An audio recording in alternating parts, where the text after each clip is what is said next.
Good morning, and thank you all for joining us on this session on privacy and research. And now we'll get started on our session on privacy and research.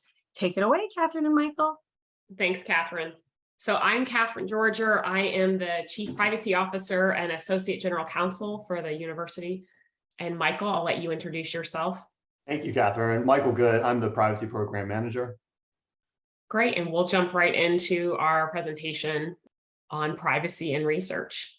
So today we're going to talk about giving you guys an overview of our office, talk about HIPAA and research, how HIPAA interplays with human subjects research, talk about privacy and security measures as it relates to research, and then Michael will take over to talk a little bit about our business associate agreement process and requirements, as well as privacy incidents, which comes to our office quite a lot in the research space.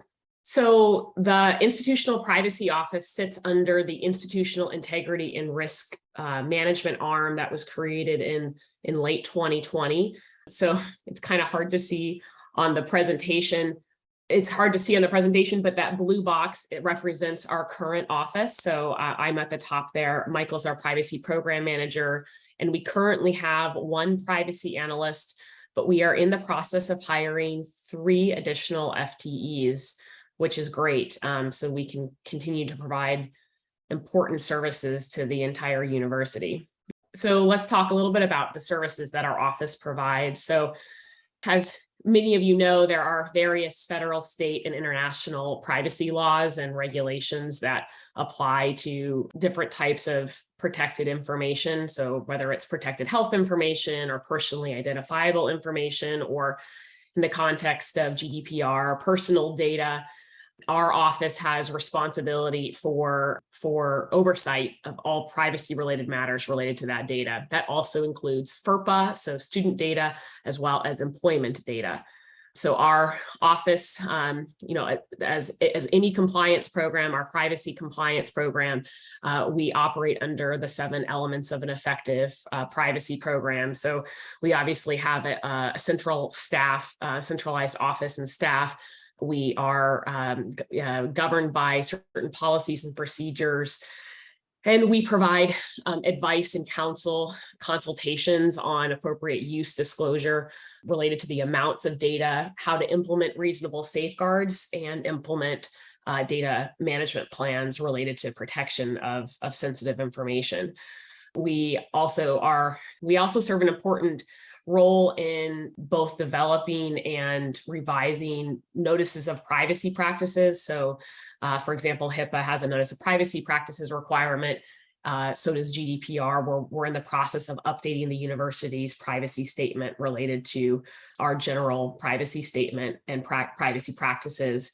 We have, sets of policies and procedures that, again, are governed by different regulatory schemes and statutes, and need to ensure that we have policies that touch on those various points. We also review and edit, negotiate, and execute business associate agreements, as well as data sharing agreements, data use agreements, and increasingly data protection agreements, or DPAs, which are requirements under both international law and of late a patchwork of state laws that have sort of developed to bring in some of those regulations tied to GDPR within the United States. And then a big part of our office's interactions with many of the university constituents is related to privacy incidents. So if there's a potential unauthorized access, acquisition, use, or disclosure of sensitive information that could potentially compromise the privacy or security of that information, our office has to investigate and ensure that appropriate remediation and mitigation steps are taken, as well as any reporting obligations, whether it's to federal, state, or international bodies, as well as to impacted individuals.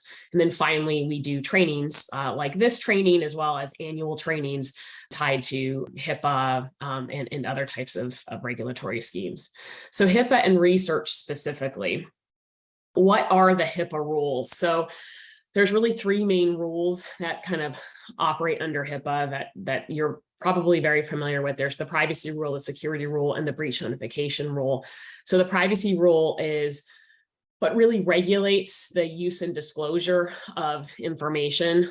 It includes requirements related to those agreements, whether it's a business associate agreement or a data use agreement.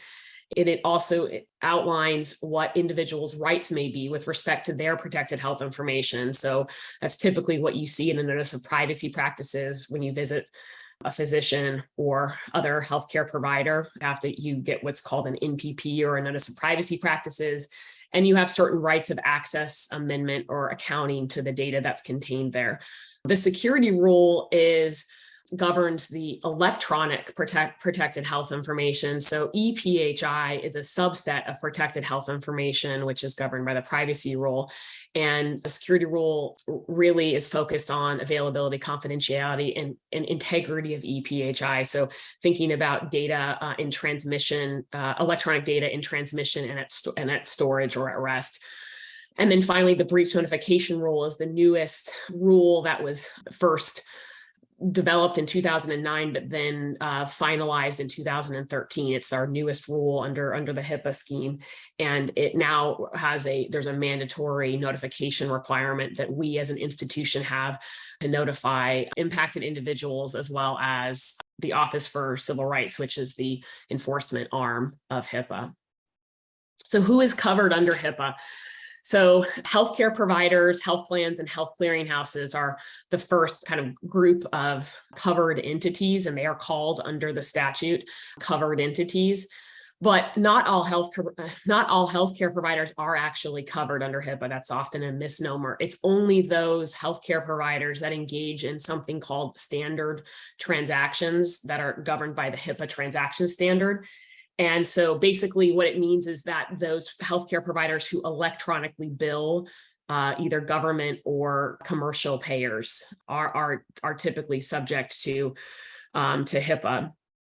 Health plans, so insurance companies, and then health clearinghouses, which interface between the healthcare providers and health plans. Healthcare clearinghouses basically act as a conduit to ensure that the electronic transactions occur. So those are actually what are governed or were governed originally under the first version of HIPAA. And then in 2013, the regulation was expanded to now directly cover something called a business associate. So business associates are those organizations, individuals, or entities that create, receive, maintain, or transmit or store PHI on behalf of a covered entity.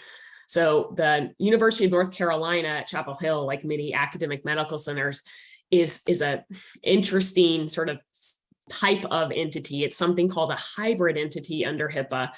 And what that means is universities are allowed to designate what constitutes their, quote, healthcare components. And the healthcare components are those that engage in those covered transactions, or those units that engage in those covered transactions. So not all of the University of North Carolina is subject to HIPAA, only parts of the university are. So what are the parts of the university that are governed by HIPAA? Hopefully you can see the slide here. I know the writing's pretty small, but basically all of those boxes that are in green identify what we have designated as our covered components. Those things that are blue are a sample of the things that fall outside of our HIPAA covered components. So things like Adams School of Dentistry, the School of Medicine, those are covered by HIPAA, as is ITS. ITS it provides support services. So they provide a business associate function to support those covered units. Our office, for example, the institutional privacy office that falls under institutional integrity and risk management, we provide a support function for those covered functions. So that is why we are covered. In the context of research, researchers that have appointments within those covered components are again considered, and they're engaged in research that involves PHI, they are considered to be covered studies and subject to HIPAA. But even those units that fall outside of the cover components, to the extent that they're receiving or accessing PHI in support of a research study, So for example, a collaborator that maybe is in the School of Public Health or the School of Nursing or the School of Pharmacy, which fall outside of our covered components. If there's a PI or a co-investigator in one of those units, then for purposes of that study, those individuals are considered operating under a covered study and then need to comply with the university's HIPAA policies as well as the university's HIPAA training. So what is PHI? This may sound like a silly question, but it's a question we actually get a lot in our office. So PHI is information or health information that's created or received by a healthcare provider, a health plan, or a clearinghouse. In other words, health information created or received by a covered entity that relates to the past, present, or future health condition, treatment, or payment of that individual, and includes one of the 18 identifiers, or there's reasonable basis to believe that we could identify the individual. The other piece of it is PHI expansively covers any medium or form. So it could be paper PHI, it could include verbal sort of discussions related to a patient, as well as, you know, a lot of the electronic formats that we're more familiar with these days, and digital images, for example, as well. That is all considered PHI. The area that we get a lot of questions about, surprisingly, are the 18 HIPAA identifiers. So this is the list that actually is outlined in the regulations. And again, most of these you are probably familiar with. It's things like names, MRN numbers, medical record numbers, address information, contact information, email information, social security numbers. Some other interesting ones include, vehicle identifiers and serial numbers. So VIN numbers on vehicles. A lot of people don't realize that's considered an identifier. And probably in the realm of clinical research, we get a lot in number 18 on the list, which is sort of what's called the catch-all category. It's any other unique identifying number, characteristic, or code. So we get quite a few questions related to what constitutes a unique identifying number, characteristic, or code. And, this can be something as it seemingly innocuous as, the president of a university, or in our case, the chancellor of the university, right? So we don't include Kevin Guskowitz's name, but we all know who he is if we identify him by his title, because there's, it's a one person job. So that would kind of fall into that catch-all category. And again, specifically tying HIPAA to research, what are HIPAA covered studies? So we get questions a lot about, does HIPAA apply in this case, or do we need to be cognizant of this? So at UNC, the way that we have defined, HIPAA covered studies, and this is, again, the way that other academic medical centers sort of define this, is you look at how the subject is being recruited. So if the subject is being recruited from a covered entity like UNC Health, for example, and the data that's being collected relates to that past, present, or future health condition or treatment for that condition, and it includes any of the 18 HIPAA identifiers, right? So we're talking MRNs, names, but things like dates of birth and dates of service, then that constitutes a HIPAA covered study. And so we have to be cognizant about, HIPAA in the context of that study. Another area we get quite a few questions about in the research space is questions about identifiable data versus limited data sets and de-identified data. Or I should say, if we get questions, then also there's quite a few misunderstandings about it. So identifiable data sets in the realm of HIPAA really constitutes, we're talking about those 18 HIPAA identifiers. And we're really talking about the minimum necessary requirements. You'll hear minimum necessary tossed about a lot in HIPAA, because it is a requirement when you're dealing with data that's being used for research purposes. Anytime that you are dealing with protected health information that is not for treatment purposes, then you have to think about minimum necessary. So obviously research is not a treatment purpose. And so the minimum necessary principles apply. And that basically means you need to limit the amount of PHI that you're using for the, limit it to the specific purpose. So if you can do a study, with, date of birth or age rather than date of birth, then again, err on the side of, what is the least amount of data that you need. That's again, a principle that applies kind of across the board when we're talking about non-treatment purposes like research. Limited data sets are a subset of PHI. So again, this is another common misnomer.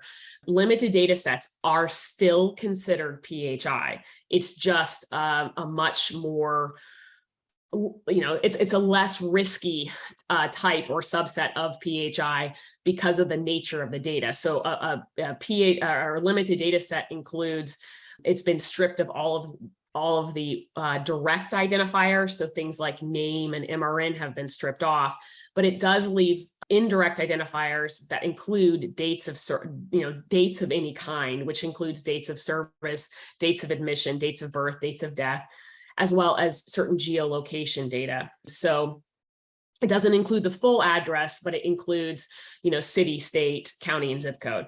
In cases where we're talking about a limited data set, it's very prescriptive under the HIPAA privacy rule that anytime we want to disclose this limited data set to a third party, it does require a data use agreement. And it does also limit the times that we can disclose limited data sets. So we can only disclose limited data sets to third parties for research, public health activities, or healthcare operations. So any other use beyond that is not permitted under the rule.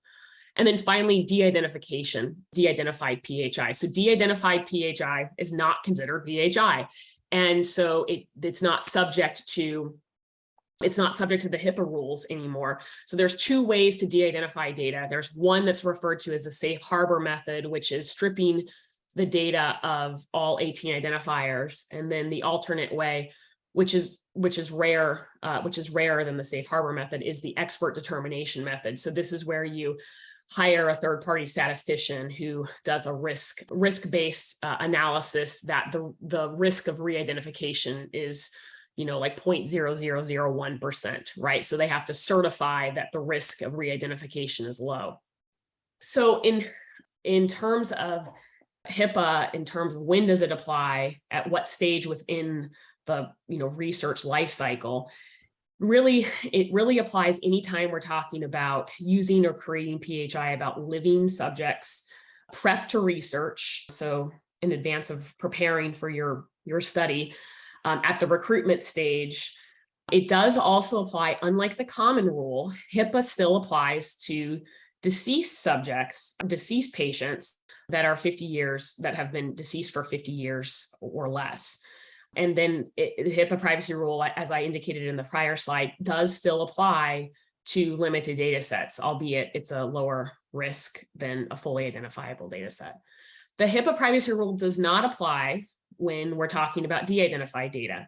It also does not apply when we are talking about research conducted by an individual who is not part of the covered entity and does not require access to data that's held by a HIPAA covered entity. So these would be some of your community-based recruitment strategies, for example, where you're holding yourselves out to the general public, but you have no intent of linking the data of the recruited subjects with any sort of medical records or protected health information tied to that recruited subject. And then, as I indicated, research subjects that have been deceased for 50 years or more, HIPAA doesn't apply in those cases either. So again, this sort of demonstrates, this is on the right-hand side of this slide, the sort of the life cycle of PHI. We oftentimes think about PHI at the collection and creation, but we have to think about protecting that data in the research space, really in any space, from collection through storage, through the analysis, through the release, the archiving, and the destruction. So when we're talking about use, disclosure, and access, as I indicated earlier, minimum necessary principles apply in the sphere of research. There's often a kind of confusion about what's the difference between a use and a disclosure. So a use is really sharing information within an organization. Disclosure is when you are sharing that information outside of the organization.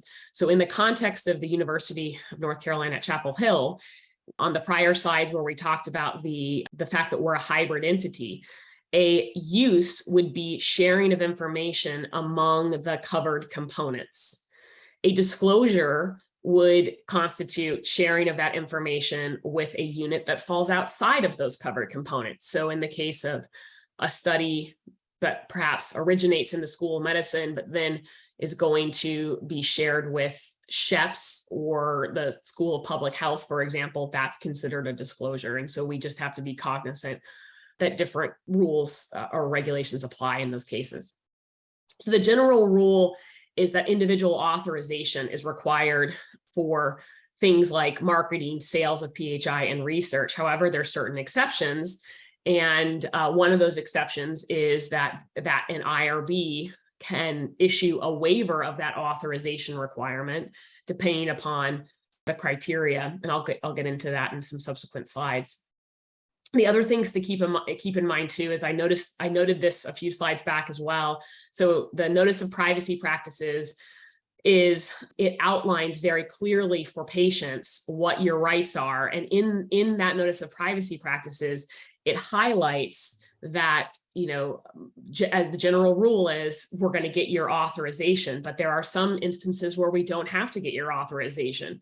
Research is one of those instances. And so in our NPP or UNC Health NPP, for example, it makes very clear that there is a specialized process, i.e. our IRB process, where we may not have to ask for a patient's prior written authorization, that there are types of exceptions that may apply. But nevertheless, regardless of whether you have a waiver or an authorization, you have an obligation as researchers to adopt reasonable safeguards in protecting the information that you are handling that relates to those participants / patients. As I indicated, there's sometimes in the context of research, there's specific agreements that apply. And then finally, if something goes wrong, as it inevitably does, then you have an obligation to report those incidents to our office, and then our office has responsibility to investigate and manage the documentation as well as mitigation or remediation steps to avoid further redisclosure or further reporting to those individuals. It depends on the facts and circumstances. So yeah, as I said earlier, PHI, the general rule is you can't use PHI for research purposes unless you have authorization, a waiver of authorization, or the study involves de-identified data where we know HIPAA doesn't apply, or it's a limited data set where, again, we have a data use agreement.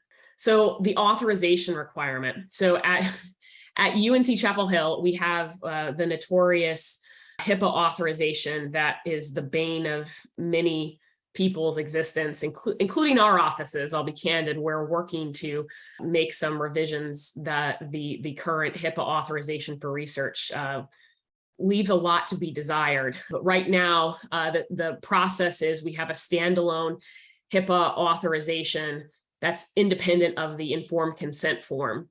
But HIPAA does allow for combining of the informed consent form and the HIPAA authorization for research. It's the only instance in which HIPAA allows what's called a compound consent or compound authorization. So that is something that we are hoping to, in this next year, work with the new director of OHRE and the new leadership that's in OHRE to hopefully put in place some updates to our HIPAA authorization for research. But basically, as much as we I was going to say despise our HIPAA authorization for research, and maybe despise isn't a harsh enough word for you all, but nevertheless, it does have the core requirements that it does track the core requirements of what HIPAA requires for an authorization. And I won't go into the specific details, but this slide outlines what those core requirements are.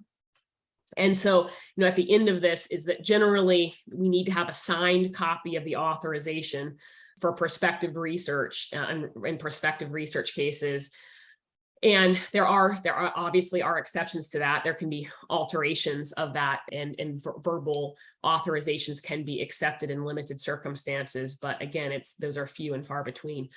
So the good news about the authorization requirement, and I touched on this earlier, and it doesn't get a lot of traction or attention, but there is a requirement under HIPAA, something called accounting for disclosures. So a patient has a right to reach out to a healthcare provider and say, hey, I want an accounting of everybody that's touched my PHI. I want an accounting of that. Authorizations are an exception to that. And so if a patient has signed an authorization for research purposes, then those researchers do not have an obligation to keep, a list or a record or an accounting of those disclosures. So when they're sharing them, if you're sharing PHI with a collaborator, for example, on a study, you don't need to track that. So that's one of the benefits of using that HIPAA authorization, is it exempts the study from having to account for those disclosures. So the waiver of authorization, again, this is an exception to the authorization requirement. Typically, we see waivers of authorizations in retrospective chart reviews, for example, or studies where it's not practicable to do the research without, both accessing the PHI, and you need, ultimately you can't access the PHI without the waiver, because it would be incredibly burdensome, or if not impossible, to go back and to get authorization from those patients. And so the IRB has certain standards that you have to meet as a study team in order to satisfy that before, an authorization, will be granted. And again, and this slide kind of outlines what those requirements are. And I won't go into details because I'm seeing we have 15 minutes left. So this is important, though, when we're talking, I mentioned this accounting of disclosures requirement in the prior slide. When you get a waiver of authorization, you actually have an obligation as a researcher to account for any disclosures in retrospective studies. And so this is something I think that gets overlooked a lot in the research space by research teams who may not know that they have this obligation. It's the responsibility of those investigators to track those. And we have a template tracker that we can certainly share, but this is an area that I think additional training and guidance from our office is likely needed down the line. Prep to research, activities prep to research, another instance where PHI can be accessed for this purpose. So prep to research, typically you'll get what's called a partial waiver of authorization. So I don't need the full waiver, but I need to get into the medical record to see if, certain individuals meet my eligibility or inclusion criteria.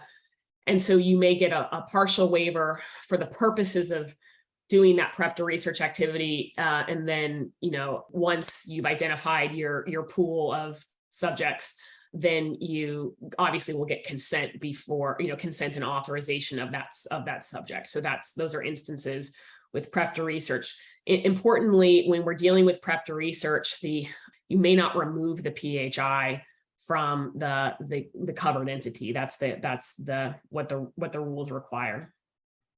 Research on decedents. Again, we know that decedents are doing studies on decedents does not implicate the common rule, but it does implicate the privacy rule for those patients that are, less than 50, have been deceased for less than 50 years. And so we are working with UNC Health on both prep to research and research on decedents, I think, to tighten up the process. Right now, we leave it up to study teams that are going to be engaged in this type of work. They are supposed to contact the UNC Health privacy office as they have a process and form that they're developing to do this kind of work. And then recruitment, again, I touched on this, we get the partial waiver of authorization in cases of recruitment.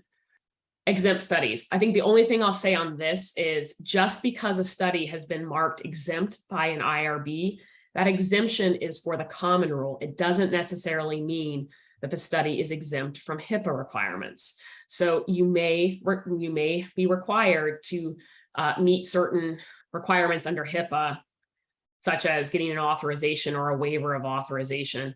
So just such something to keep in mind with those exempt categories. Next slide. Okay, privacy and security measures. I'll just touch on this really briefly. I mentioned this several slides back. You have an obligation to safeguard PHI throughout the entire life cycle of that data. This includes, ensuring that you're using privacy screens, you're following university policy with respect to using encrypted devices and password protected devices in terms of how you're sharing that PHI. Yeah, and again, this applies to both paper and to ePHI.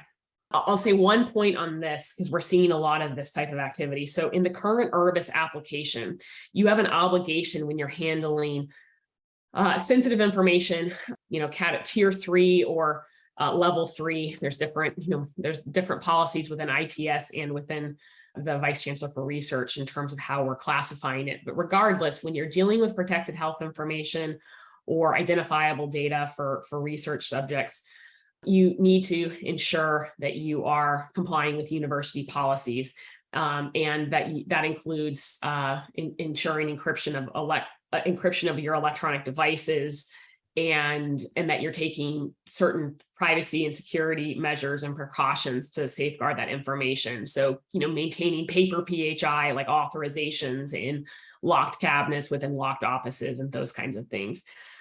I will say one area where we are seeing, I think, some opportunities for further engagement and refinement of our process within the IRBIS process is really in the proliferation of developing mobile apps and new technologies or platforms that are increasingly springing up with these studies. So things that use like the HealthKit app within your Apple device, or other types of monitoring devices, whether it's an industry-sponsored study or federally sponsored study. There's just this interest in proliferation of big data and trackers, whether it's mobile apps tracking your steps or your blood glucose monitors and those kinds of things. We're seeing both homegrown applications being built as well as integration with commercial platforms or vendors. And so whenever you're talking about these, use of these types of software or hardware applications, use of third-party vendor platforms, or intend to collaborate or use these third-party services, then this should be a red flag to you as a study team that you need to be engaging your information security liaison, if you're in the School of Medicine, the information security office, or your IT personnel within your school or unit, as well as our office, the Institutional Privacy Office, for doing a more comprehensive privacy and security review to ensure that we're meeting all of the requirements that we need to ensure we're safeguarding that sensitive information. So right now, the current process is ITS security reviews are required for any purchase through purchasing services that triggers sensitive information. But we are finding that in the research space, sometimes there isn't a purchase because it's development of an application. And so we've been in discussions with information security as well as research leadership to talk about opportunities or avenues with which we can start maybe doing a more systematic collection of information so that we're making sure that we're routing study teams to the right offices at the right time. So there could be some changes in the next year. That's kind of our goal. But for right now, just be vigilant. If you're going to be using a third-party application or developing one of those, again, reach out to our office, privacy@unc.edu, reach out to information security. Again, either ITS or centrally, or your information security liaison within your unit.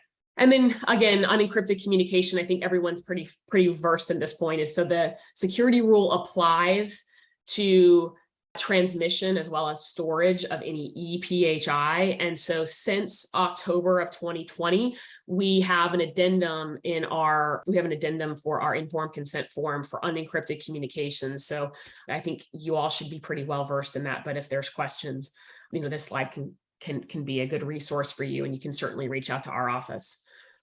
All right, I'm going to turn it over to Michael now.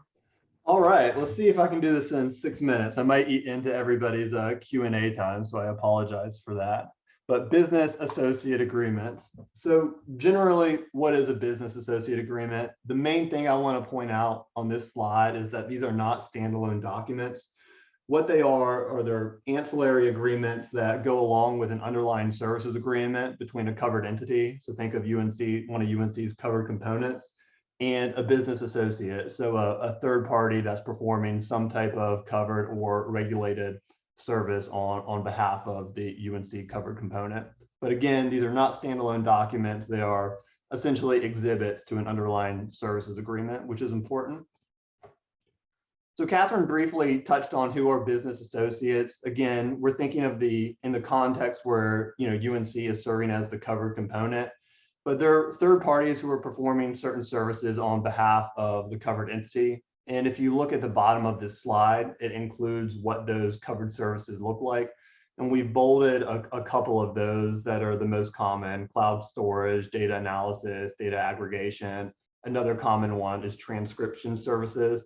So these are all services that could make a third party a business associate, depending on their relationship to the group within UNC that's contracting for their services.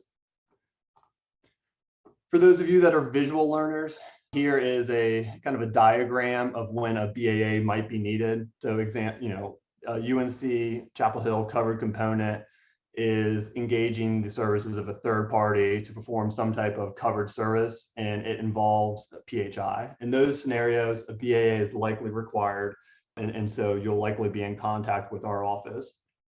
The one thing I didn't mention on the last slide that I think is important to mention to this group, that research was included as a covered service. So disclosing PHI to a researcher for research purposes is not actually a covered or regulated service that would require a BAA. That's not to say that there might not need to be some type of other agreement, but the BAA is likely not the appropriate agreement in that context or that scenario. So here's the process. I'm not going to go through all of this. The one thing I do want to point out is we're trying to streamline or make the process better. So within the next month or so, you're going to see some updates on our website as to how to request business associate agreements. And the most noticeable difference that you'll see is there's going to be a Qualtrics link or a Qualtrics survey. And it will walk, if you're involved in requesting or managing this process, it will walk you through all the preliminary documentation that we need. And it's hopefully a lot more efficient than how they're currently being handled now. So this slide outlines a little bit of the information that our office will need when assessing a request for a business associate agreement. And the one thing that I wanted to point out is that this process can be relatively complicated, and that's because there are other agreements in play that are not handled by the privacy office. For example, as business associate agreements are not standalone documents, there needs to be an underlying services agreement, and that is something that is not handled by our office. And I think something that surprises a lot of people is a lot of people want to engage a vendor in some type of free software or free product. In those situations, if a business associate agreement is needed, there still needs to be some type of services agreement, even if it's a $0 services agreement, because again, BAAs are not standalone documents. And then also in those scenarios, a risk assessment will need to be performed of the vendor or the product or the software. And likewise, those aren't handled by the privacy office, but rather information security offices. So it can be convoluted because so many offices need to be involved. So it's important to request as soon as you know, because the process can take some time. And the next slide discusses the timing. Generally, we anticipate 6 to 8 weeks, unless there's more complicated, facts regarding the request for BAA. And the one thing I will point out for a complicated fact is if the vendor is not utilizing the university's template.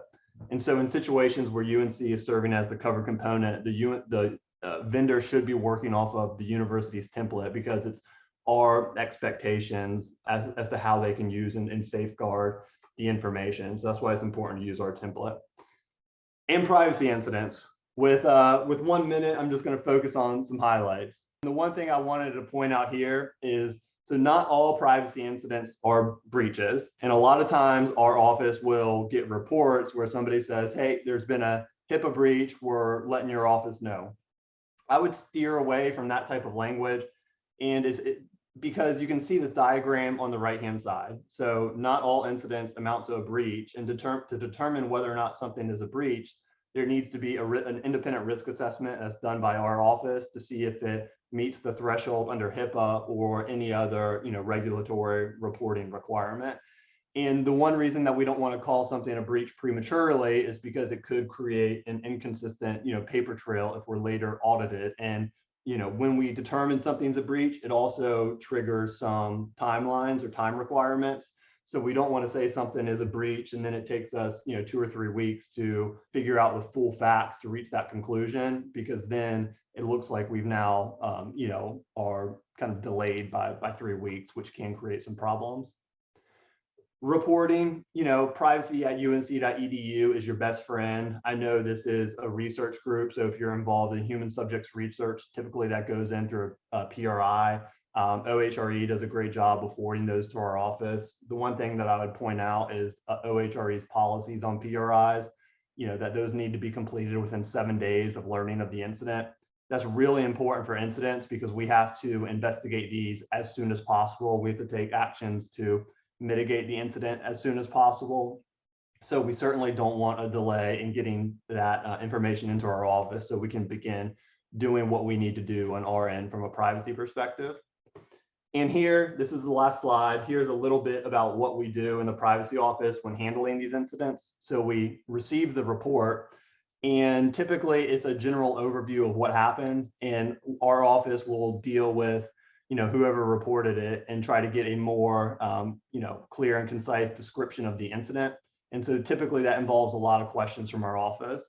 If mitigation steps have not already been completed, that's something that is important to do as soon as possible. For example, if we're talking about a privacy incident that resulted in the inadvertent email to somebody that shouldn't have received the email, and it included PHI, the easiest mitigation step there is to reach out to the person and request, double deletion of the email from the inbox and deleted items folder. So we know that it is, not further being shared. And then the last 2 steps are corrective action and notification. Corrective action could be, revising processes or standard operating procedures. It could also involve, some type of sanction pursuant to the UNC standard on HIPAA sanctions. Sometimes this isn't fun, but it's a necessary part of this process, especially if an incident becomes reportable. It just needs to show that we've taken some type of action to reduce the likelihood that the situation will arise again in the future. And then finally, if our office determines that a privacy incident amounts to a reportable breach, our office will, handle that process, including, drafting and sending the notification letters.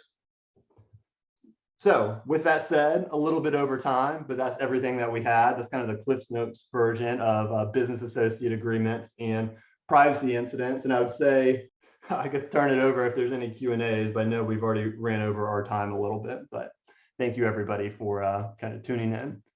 Thank you, Michael and Catherine. That was a fantastic session. It was super informative. Thank you to all of our attendees who came, and we look forward to seeing you at the next session.